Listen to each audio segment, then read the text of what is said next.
WQAD News 8. This is Good Morning They Quad really Cities. start with those biggest lines that have the biggest number of impact. Right now on Good Morning Quad Cities, surviving the storm. Some families waking up without power or running water this morning, where power companies are working right now, even if you don't see them. Plus, plant explosion fallout. One man now suing his former employer after a devastating December explosion, what he claims is in the suit.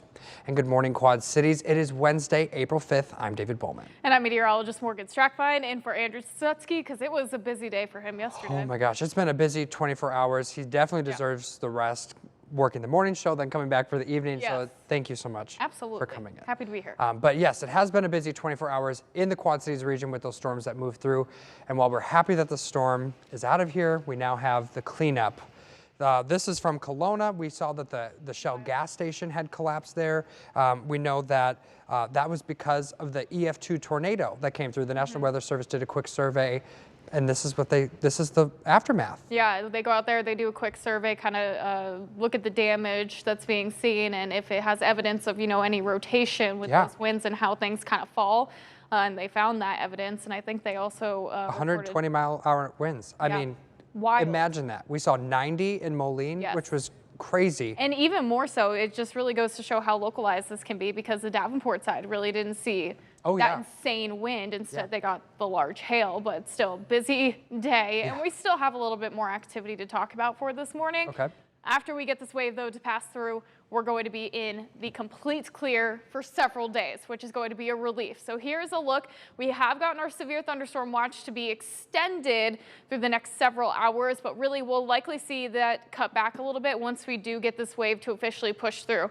Do want to bring to note a severe thunderstorm warning going on to the south of the Quad Cities. This is including Monmouth and Roseville right now, going to push into Galesburg here in the next 20 minutes to a half hour. Mainly for some damaging winds and maybe even some larger hail up to about a quarter size. So we'll continue to keep a close eye out on that. But again, this line is going to continue to progress through. So we're still going to, get some more rain, showers, thunderstorms continuing through, pushing across the Mississippi River for the next couple of hours. And then we're going to be all clear. Here's a look at temperatures, though. We are getting that front to now push through. So that is where that line is generating.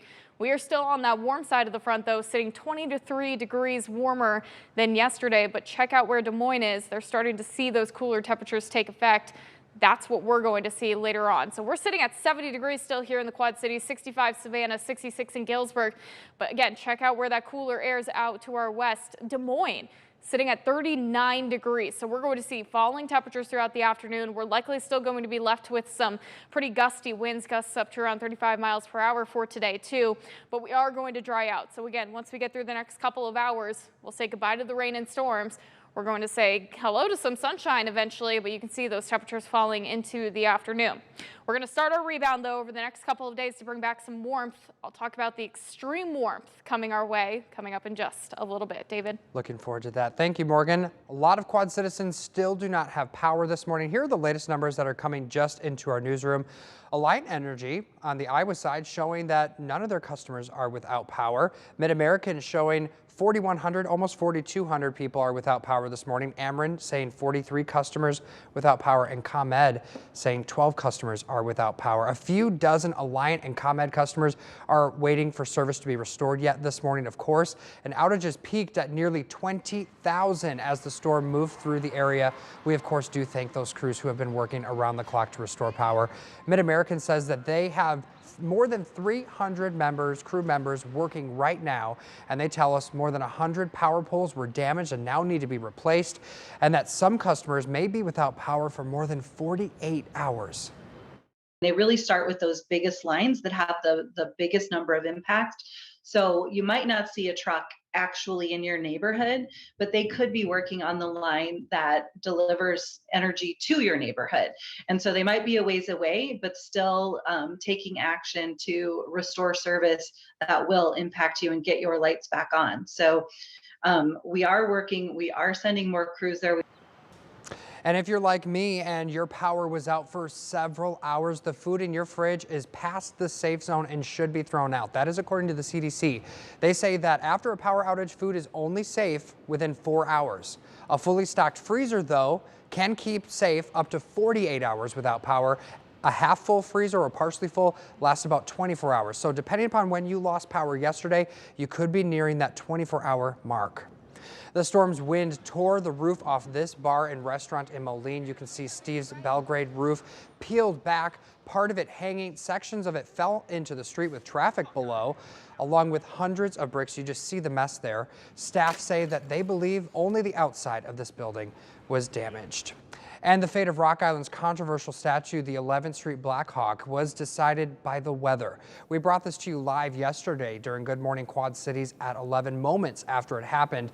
It fell because of those 90-mile-an-hour wind gusts that came through Moline area. It has survived many a storm in its 60 years in the city of Rock Island. So I think the gods have spoken, so to speak. Like I said, it's something that's been in the city for over 60 years, and it's probably survived several storms in the area, and today just happened to be the fateful day for the sign. Last year, you may remember, the city of Rock Island unanimously decided to donate this statue to Blackhawk Bank and Trust, which then came under fire by the Native American Coalition of the Quad Cities. So the handoff fell through. The statue's kind of been in limbo ever since. The city lacking the funds to renovate it or tear it down, but officials say they aren't sure what's going to become of this fallen landmark now.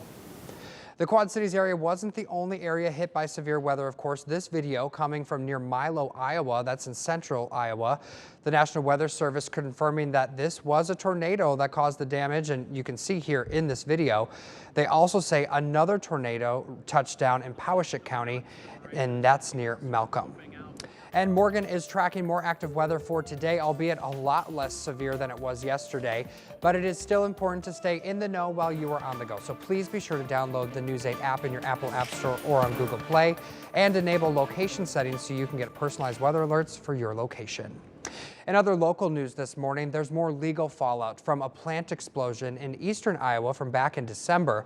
A former employee now suing C60 and Heartland Crush, claiming that this you see here caused him immense suffering. According to the lawsuit, the plant explosion blew Kelly Renegald, quote, off a ladder across the floor of the building, end quote. It also states that he had severe burns, about 30 to 39% of his body. 2 months ago, C60 reached a consent order with the state to pay for cleanup of the site. Iowa legislators are reviewing feedback this morning on a bill which requires SNAP recipients to complete an asset test in order to receive or keep their benefits. The asset test would cut off benefits for any family with a total household assets of more than $15,000.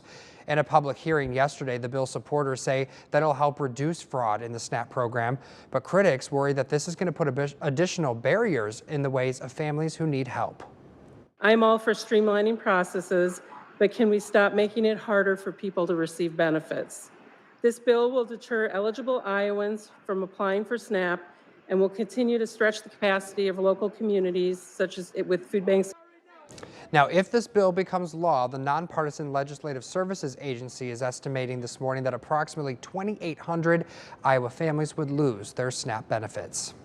And Iowa Governor Kim Reynolds has signed a bill reorganizing state government by consolidating several state agencies. It will now reduce the number of state agencies from 37 to 16. The governor says that this will make the state government more cost efficient. People who oppose this say it will lead to less oversight for those in need. It is now approaching 4:39 and still had a summer travel alert for you. How millions of people who are hoping to travel abroad may not be able to get there in time. And we are going to be tracking in a couple more showers and storms for your morning, but by the afternoon, dry skies, breezy winds, and cooler temperatures. How cool is it going to fall throughout the day? We'll talk about that coming up next in your accurate forecast. You're watching Good Morning Quad Cities on WQAD.